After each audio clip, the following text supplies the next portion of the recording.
Welcome back to another video और आपका आज की वीडियो। तो आज जो वीडियो में लेकर आए हैं उसका टाइटल है क्या कुरान यहूदियों के खिलाफ है, Muslim versus Jews, Islam and Judaism, Iran Israel war, Alif Laila, episode 123 खबरगाह। तो चलिए देख लेते हैं ये वीडियो। लेकिन इससे पहले इस वीडियो चैनल का ओरिजिनल लिंक आपको हमारी वीडियो के डिस्क्रिप्शन मिल जाएगा। सब्सक्राइब किया, लाइक, शेयर को फॉलो कीजिए चैनल को। उसके अलावा लोग चैनल लिंक स्वयं भी हमारी वीडियो के डिस्क्रिप्शन मिल जाएगा। सब्सक्राइब किया, लाइक, शेयर को फॉलो करें। चलिए देख लेते हैं ये वीडियो। एक पिता के दो बेटे। पिता ने दोनों को एक ही विरासत दी, एक ही ईश्वर, एक ही दुआ। सदियों तक दुनिया को लगा कि ये दोनों भाई हैं, लेकिन फिर कुछ ऐसा हुआ कि जो खून गाढ़ा हुआ करता था पानी की तरह बहने लगा। ये कहानी है इस्लाम और यहूदी धर्म की। आज दुनिया के एक कोने में अजान होती है, दूसरे कोने में तोरा पढ़ी जाती है। दोनों एक ही आसमान की तरफ हाथ उठाते हैं, लेकिन दुआओं में एक दूसरे की सलामती अब नहीं मांगते बहुत लोग।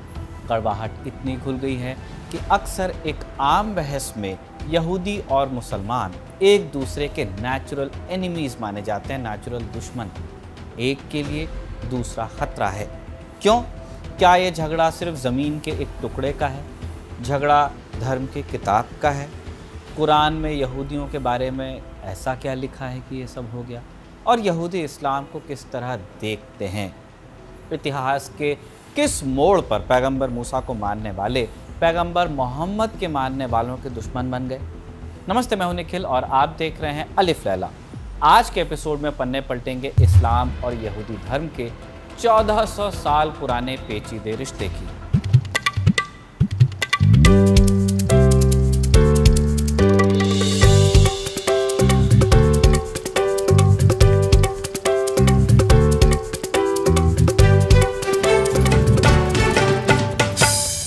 दो तारीखें 7 अक्टूबर 2023 और 14 दिसंबर 2025। दोनों तारीखें खून से लथपथ और इनके दरमियान का कैलेंडर भी लाल रंग से ही पटा है। मुस्लिम और यहूदी दो कौमें गज़ा युद्ध के बाद इनके बीच नफ़रत में इजाफा ही हुआ है। लेकिन क्या ये नफ़रत सिर्फ इजराइल को लेकर है या इसकी जड़ें सियासत में हैं या धर्म की किताबों में हैं? शुरुआत कैसे हुई, क्यों हुई, ये जानने के लिए हमें चलना पड़ेगा इतिहास में 1400 साल पीछे। कहानी की शुरुआत होती है साल 610 ईस्वी के आसपास। जगह थी मक्का। पैगंबर मोहम्मद ने एक ईश्वरवाद यानी एक ईश्वर का संदेश देना शुरू किया। उस वक्त मक्का में कोई संगठित यहूदी कबीला नहीं था। यहूदी कबीले थे। वहाँ से दूर यस्रिब, जिसे बाद में मदीना कहा गया, वहाँ ये बसते थे। इसलिए मक्का के शुरुआती 12-13 सालों में इस्लाम और यहूदी धर्म में वैचारिक मतभेद रहे हों, लेकिन कोई सीधा टकराव नहीं मिलता। मीर एम बार अशर अपनी किताब जूस एंड द कुरान में लिखते हैं कि इस दौर में जो आयतें उतरी उनका टोन बहुत सकारात्मक था। कुरान ने यहूदियों को अहल अल किताब यानी किताब वाले लोग कहकर पुकारा, पीपल ऑफ द बुक। उन्हें ख़ास दर्जा दिया गया और उसकी वजह बड़ी साफ थी। पैगंबर मोहम्मद जो संदेश ला रहे थे वो उसी परंपरा की अगली कड़ी थी जो पैगंबर अब्राहम और पैगंबर मूसा से चली आ रही थी। यही वजह है कि कुरान में बनी इज़राइल यानी चिल्ड्रन ऑफ इज़राइल का जिक्र बहुत सम्मान के साथ आता है। कुरान ने यहूदियों को अहल अल किताब कहा। उस वक्त नमाज़ पढ़ने की दिशा यानी किबला भी यरूशलेम ही था। वही शहर था जो यहूदियों के लिए भी पवित्र था। लेकिन फिर साल बदलता है। तारीख आती है 622 ईस्वी। पैगंबर मोहम्मद मक्का छोड़कर मदीना आ जाते हैं और इसे वो कहते हैं हिजरत। यहाँ माहौल एकदम अलग था। मदीना में 3 बड़े यहूदी कबीले रहते थे, बनु कुनैका, बनु नदीर और बनु कुरैज़ा। ये ताकतवर कबीले थे जिनके पास किले थे, खजूर के बाग थे, हथियारों का कारोबार भी था। पैगंबर मोहम्मद को उम्मीद थी कि ये किताब वाले लोग उन्हें पहचान लेंगे, ये भी तो किताब वाले लोग हैं। उन्हें लगा कि चूंकि दोनों एक ही ईश्वर की बात करते हैं तो यहूदी उन्हें नेचुरल अलाय मानेंगे। शुरुआत में ऐसा हुआ भी।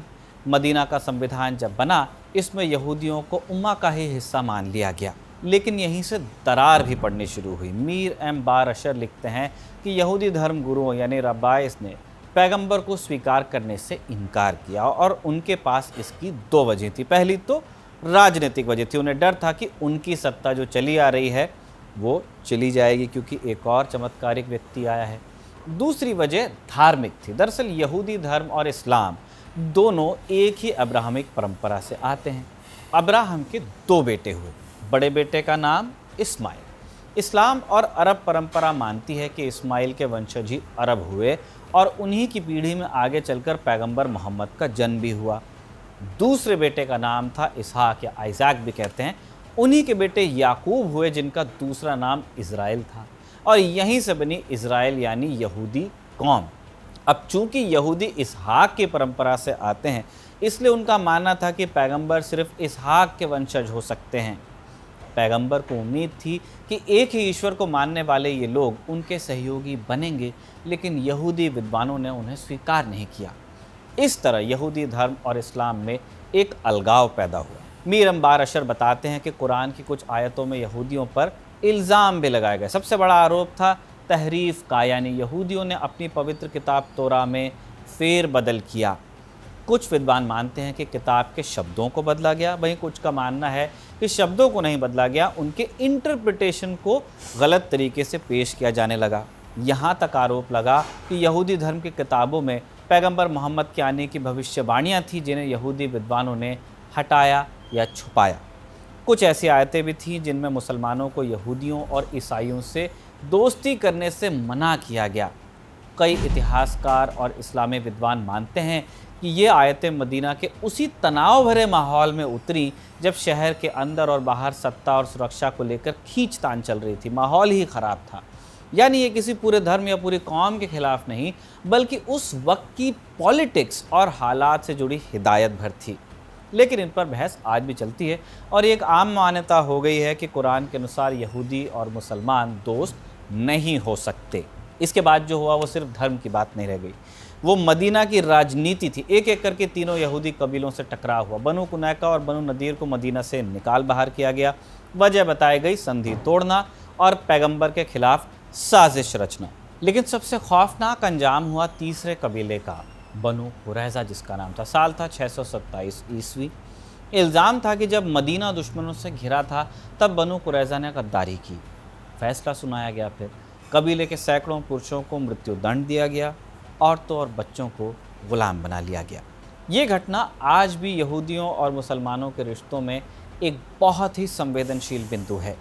मार्क आर कोहेन अपनी किताब अंडर क्रिसेंट एंड क्रॉस में इसे एक ऐतिहासिक संदर्भ में देखते हैं। वो कहते हैं कि उस वक्त के कबीलाई कानून के तहत दी गई ये सज़ा थी, लेकिन इसने एक लकीर भी खींची। जो रिश्ता मक्का में एक ही ईश्वर के 2 रास्तों के रूप में शुरू हुआ वो मदीना में आकर तलवार की धार पर ख़त्म हो गया। लेकिन क्या इसका मतलब ये था कि इस्लाम ने यहूदियों के लिए अपने दरवाजे हमेशा के लिए बंद कर दिए? क्या आने वाले मुस्लिम साम्राज्य में यहूदियों को जीने का हक मिला या उनका हाल वैसा ही हुआ जैसा ईसाई यूरोप में हो रहा था? ये जानने के लिए हमें मदीना से निकलकर उन दरबारों में चलना होगा जहां खलीफा का राज था। मदीना का अध्याय ख़त्म हो गया, लेकिन कहानी अभी शुरू हुई थी। पैगंबर मोहम्मद के बाद इस्लाम अरब के रेगिस्तान से बाहर निकलता है। आंधी की तरह देखते देखते सीरिया, इराक, मिस्र और फ़िलिस्तीन सब मुस्लिम शासन के अधीन आते जाते हैं। अब एक नई चुनौती थी। मदीना में तो सिर्फ 3 कबीले थे जिनसे निपटना था, लेकिन अब मुस्लिम शासकों या खलीफाओं के सामने लाखों की तादाद में गैर मुस्लिम प्रजा थी। इनमें ईसाई भी थे, पारसी भी थे और यहूदी भी थे।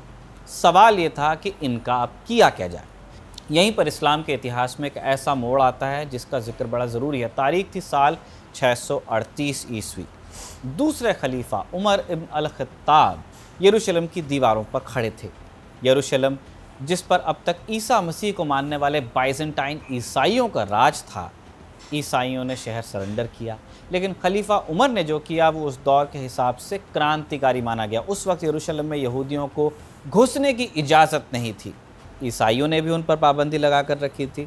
ईसाई और यहूदी इनके बीच भी नहीं बनती थी। लेकिन खलीफा उमर ने यहूदियों को वापस यरूशलेम में आने और इबादत करने की छूट दी। बदले में लेकिन एक शर्त रखी गई, एक समझौता हुआ।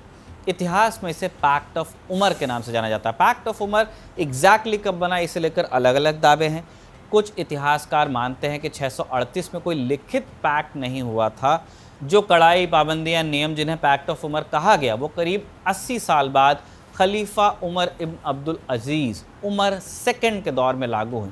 बाद में इतिहास ने इन दोनों उमर को मिला सा दिया। खैर, दौर कोई भी हो, नियम तय हुए। पैक्ट ऑफ उमर के तहत यहूदियों और ईसाइयों को एक ख़ास दर्जा दिया गया। इसे कहा गया धिम्मी।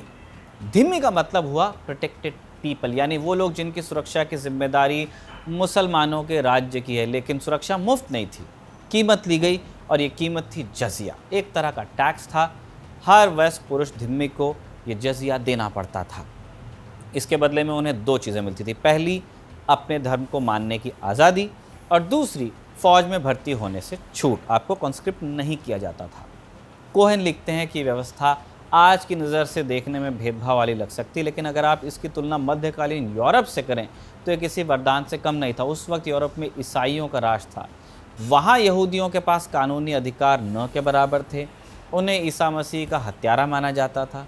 यूरोप में यहूदियों को कभी भी मार दिया जाता था, कभी भी देश से निकाल दिया जाता था। लेकिन मुस्लिम शासन में ऐसा नहीं था। यहाँ उनके पास एक लीगल स्टेटस था। जब तक वो जजिया दे रहे थे और नियमों का पालन कर रहे थे, सुरक्षित थे। उनकी जान और माल की सुरक्षा इस्लाम के कानून यानी शरिया का हिस्सा थी। लेकिन इसका मतलब ये बिल्कुल नहीं कि पूरी ही तस्वीर गुलाबी थी। पैक्ट ऑफ उमर में सिर्फ सुरक्षा नहीं थी, इसमें अपमान की शर्तें भी थी। यहूदी नए सिनेगॉग यानी पूजा स्थल नहीं बना सकते थे, पुराने की मरम्मत कर सकते थे, नया नहीं बना सकते थे। मुसलमानों जैसे कपड़े नहीं पहन सकते थे, अपनी पहचान अलग रखनी पड़ती थी, ख़ास तरह का बेल्ट बांधना पड़ता था, घोड़े पर नहीं सवार हो सकते थे, खच्चर या गधे पर चल सकते थे ताकि मुसलमानों से ऊंचे न हो जाएं। अगर कोई मुसलमान रास्ते से गुजरता तो धिम्मी को रास्ता देना पड़ता था। कोहेन लिखते थे कि ये एक तरह की हायरार्की थी। सबसे ऊपर मुसलमान, उसके नीचे धिम्मी जो यहूदी या ईसाई हो सकते हैं, और सबसे नीचे बुत परस्त यानी मूर्ति पूजा जो करते हैं। दिलचस्प बात यह है कि इतिहास में इन नियमों का पालन हमेशा सख्ती से नहीं हुआ। कई बार यहूदी अमीर भी हुए, इतने अमीर हुए कि वो घोड़ों पर भी चले, महंगे कपड़े पहनने लगे और मुसलमानों के दरबार में ऊंचे पदों पर बैठे भी। जब राजा को पैसे या हुनर की ज़रूरत होती थी तो वो पैक्ट ऑफ उमर के नियमों को नज़रअंदाज भी करता था, और जब जनता में गुस्सा बढ़ता था या कोई कट्टर शासक आता था तो फिर से वही नियम लागू भी होते थे। मार्क कोहेन लिखते हैं कि यहूदियों के लिए मुस्लिम शासन में न सब कुछ बुरा था न सब कुछ अच्छा था। मुस्लिम देशों में यहूदी बराबर नहीं थे, सेकंड क्लास सिटीजन थे, लेकिन वो अछूत नहीं थे, दुश्मन नहीं थे, समाज का एक ज़रूरी हिस्सा थे। उन्हें अपने झगड़े अपनी अदालतों में सुलझाने की छूट थी। उनका अपना कम्युनिटी हेड होता था जिसे रैस अल जालूत कहा जाता था। ये व्यक्ति मुस्लिम खलीफा के दरबार में यहूदियों का प्रतिनिधित्व भी करता था। यहूदियों की ज़िंदगी एक कॉन्ट्रैक्ट पर टिकी थी, और ये कॉन्ट्रैक्ट कभी कभी टूटता भी था।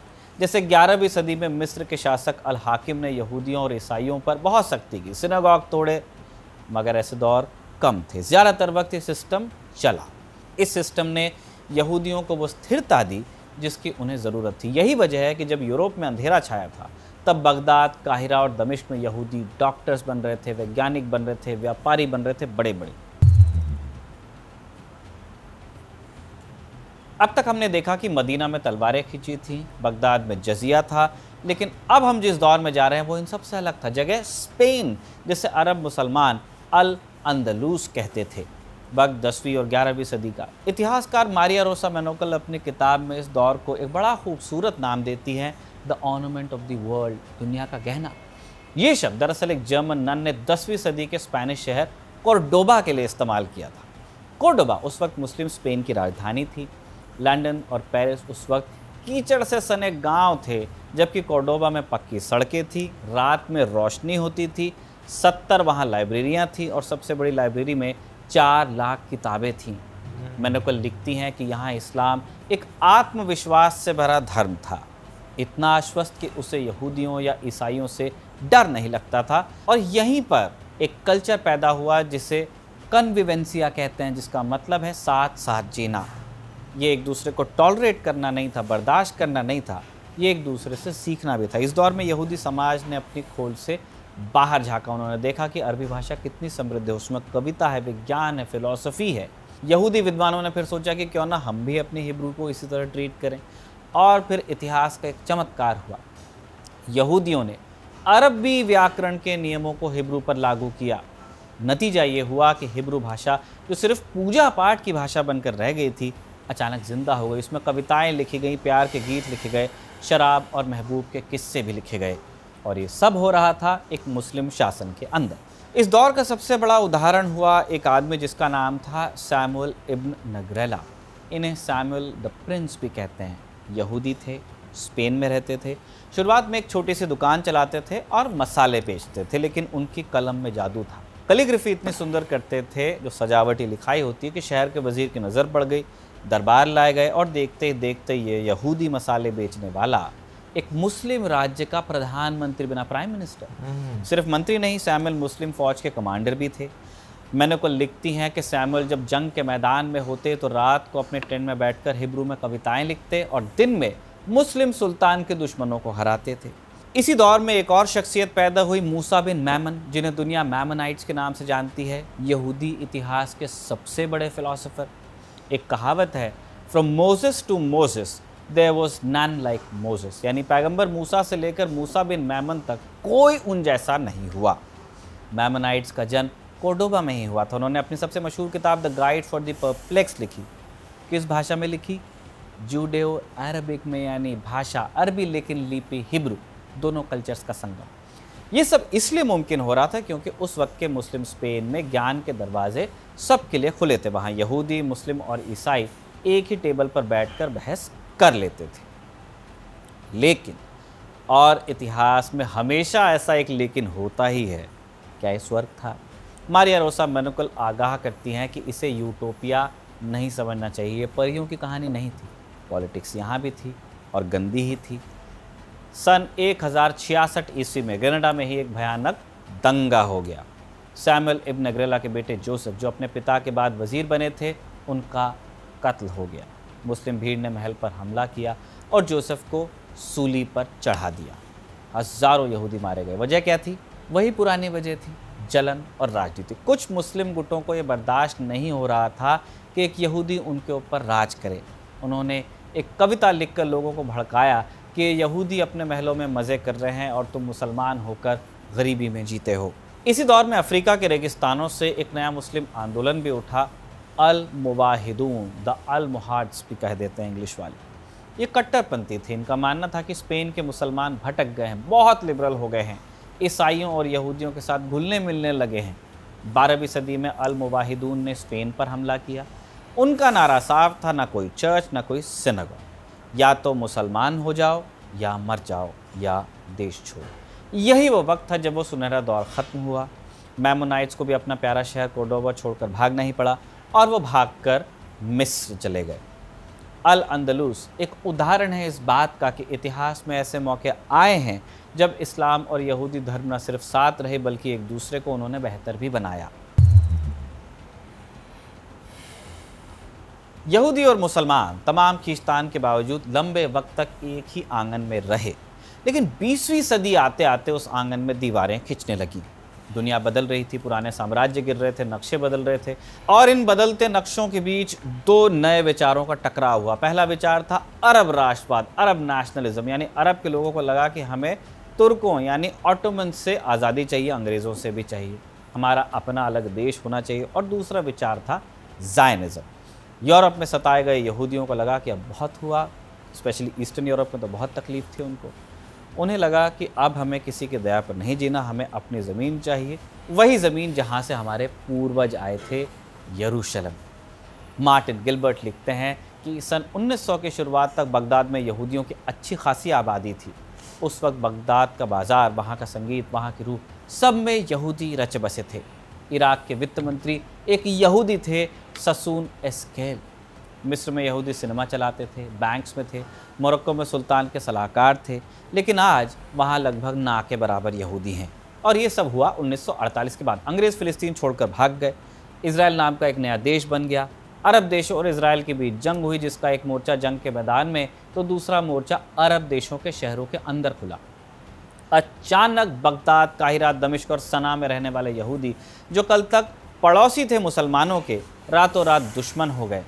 उन्हें अब यहूदी नहीं बल्कि ज़ायनी कहा गया। शक की निगाहें उन पर टिकी। ये क्या इजराइल के जासूस हैं? क्या ये हमारे वफादार हो सकते हैं? गिलबर्ट अपनी किताब में आंकड़े देते हैं। वो लिखते हैं कि 1948 और उसके बाद के सालों में मुस्लिम देशों से करीब 8.5 लाख यहूदियों को अपना घर छोड़ना पड़ा। इराक का उदाहरण लीजिए, वहाँ 2500 साल से यहूदी रह रहे थे, यानी इस्लाम के आने से भी 1000 साल पहले से। लेकिन 1950-51 में करीब 1,20,000 यहूदियों को इराक से छोड़ना पड़ा अपना घर। उन्हें अपनी संपत्ति बेचने की इजाज़त नहीं मिली, बैंक खाते सीज हुए, एक सूटकेस लेकर निकलना पड़ा, हवाई जहाज़ भर भर कर उन्हें इजराइल लाया गया किसी तरह। यही कहानी यमन में दोहराई गई, लीबिया में यही हुआ, मिस्र में हुआ। मिस्र में 1956 के स्वेज क्राइसिस के बाद यहूदियों को मिस्र छोड़ने के लिए सिर्फ 3 दिन का नोटिस दिया गया था। फिर एक तरफ फ़िलिस्तीनी मुसलमान अपने घरों से बेघर हो रहे थे, जिसे नकबा कहते हैं, दूसरी तरफ मुस्लिम देशों से लाखों यहूदी बेघर हो रहे थे। और इस तरह इस्माइल के घर यानी अरब की ज़मीन से इसहाक की विदाई हो गई। वो 1400 साल का साथ जो पैगंबर मोहम्मद के मदीना आने से शुरू हुआ था, 20वीं सदी के हवाई अड्डों पर ख़त्म हो गया। आज मोरक्को और ट्यूनीशिया को छोड़कर किसी भी अरब मुल्क में यहूदी समुदाय बचा नहीं है। इन नंबर्स तो नहीं हैं, सिर्फ खाली पड़े सिनागॉग बचे हैं जो अब म्यूज़ियम बन गए हैं या खंडहर। आज सिडनी के बॉन्डी बीच पर जो गोली चलती है या जो गज़ा में बम गिरता है, वो सिर्फ आज के गुस्से का नतीजा नहीं है, उसमें सदियों की परतें हैं, उसमें मदीना की यादें हैं, स्पेन की उम्मीदें हैं और 1948 का दर्द भी है। सवाल ये है कि क्या ये दोनों भाई कभी फिर साथ बैठ पाएंगे? स्पेन का इतिहास कहता है हाँ, ये मुमकिन है, लेकिन आज की हकीकत कहती है कि रास्ता बहुत मुश्किल है। ये शानदार एपिसोड अलिफ लैला का कमल ने लिखा था और आनंद ने इसे बड़ी मेहनत से रिकॉर्ड किया था। आप देखते रहिए खबरगांव। आज की वीडियो की बात करें तो मैं कहूँगी कि मेरे अपने लिए काफ़ी कुछ जो है वो नई इन्फॉर्मेशन थी इसमें। ऑनेस्टली बताऊँ, मुझे दुनिया की जो हालात हैं और जो चीज़ें हैं, इनको देखकर ये लगता है कि कम से कम लोगों को ना एक मरतबा इतिहास को पढ़ना चाहिए, आपको किसी भी कंक्लूजन पे जाने से पहले। क्योंकि हमारे लोगों का प्रॉब्लम यही है कि हम लोग कभी भी जो इतिहास है उसको पढ़ते नहीं है, और जो इन्फॉर्मेशन पास ऑन की जाती है हम सिर्फ उस पर अपने ओपिनियन जो है वो बनाना शुरू कर देते हैं। बेसिकली चीज़ ये है ना कि हमने कभी भी कोई चीज़ है ना वो खुद से पढ़ी नहीं है। हम जैसे वो कहते हैं ना कि भाई एक चीज़ हमारे पास आई, हमने बस उसे पढ़ा और वो अगर हमारे इमोशन से या हमारे माइंड से मैच खाती है तो हम जो है ना उसे फॉरवर्ड कर देते हैं, हम उसको तस्दीक नहीं करते, यानी कि खुद से उस पर जाँच पड़ताल जो है वो नहीं करते, हम ऐसे जो है वो फॉरवर्ड कर देते हैं। तो मेरा ख्याल है कि भाई आप जब भी हिस्ट्री की बात होती है या कोई ऐसी चीज़ होती है जहाँ पे आप जो है वो बातचीत कर सकें, डिबेट कर सकें, मेरा ख्याल है कि उसके ऊपर पहले आप वो अच्छी ग्रिप होनी चाहिए, अच्छा नॉलेज होना चाहिए, ताकि आप जो है ना प्रॉपर एग्जांपल्स के साथ जो है वो बात कर सकें। अभी हम जैसे इतिहास देख रहे हैं, स्पेन के इतिहास की यहाँ पे ख़ासकर मैं बात करूँ तो भाई आपको जो है ना जब एक ऐसा इन्वायरमेंट जो है ना मिलता है जहाँ पे आपको काम करने में एक कंफर्ट दिया जाए, आपको अपनी राय रखने के लिए जो है वो चीज़ें मिलें, तो बहुत सारी जो है ना नई डेवलपमेंट होती है, एक खुशगवार जो है वो माहौल बनता है, क्योंकि सारे जो है ना वो मिल के प्रोस्पेरिटी की तरफ जो है वो जा रहे होते हैं। और उसी में तो दिक्कत होती है ना, कुछ लोगों को इनसिक्योरिटीज आना शुरू होती है। बट एक चीज़ मैं बहुत श्योरिटी से बोल सकती हूँ कि जो वीडियो में हम लोगों ने आज इतिहास देखा है वो बहुत कम लोगों को पता होगा, बल्कि ना होने के बराबर लोगों को शायद पता हो। और मेरा ख्याल है कि स्पेन में भी जो इस्लाम है वो शायद ऑटोमन एम्पायर के टाइम पर जो है वो वहाँ पर पहुँचा था। ये मुझे इतना नहीं आइडिया अगेन, क्योंकि मैं खुद इतिहास मुझे इतना ज़्यादा पता नहीं, इसलिए मैं ये कह रही हूँ कि जो वीडियो हम लोगों ने आज देखी है मुस्लिम्स को लेकर और यहूदियों को लेकर, जो उनका एक रिलेशन रहा है, वो तो मुझे पता था रिलेशन का। अच्छा, वैसे मुझे नहीं पता था। तो क्योंकि मैं वही बात कर रही हूँ कि जब लोगों को जो चीज़ें आपने दिखानी है और सिखानी है ना, आपको वही इंफॉर्मेशन पास ऑन की जाती है, उससे ज़्यादा आपको ना तो बताया जाता है और ना ही मुझे लगता है कि लोगों में खुद भी कोई ऐसी चाह होती है कि वो उसको समझ पाएँ। सो मैं कहूँगी कि काफ़ी डिफरेंट वीडियो है और मैं तो हमेशा यही दुआ करती हूँ कि दुनिया में अमन व अमान कायम रहे, सब लोग अपनी अपनी जगह पर खुश रहें। मुझे लगता है कि यही हम लोगों को जो है हमारी मेन प्रायोरिटी होनी चाहिए। बाकी कमेंट सेक्शन में आप जरूर बताइएगा कि आप क्या कहना है इसके बारे में। मिलेंगे नेक्स्ट टाइम, सब्सक्राइब करना।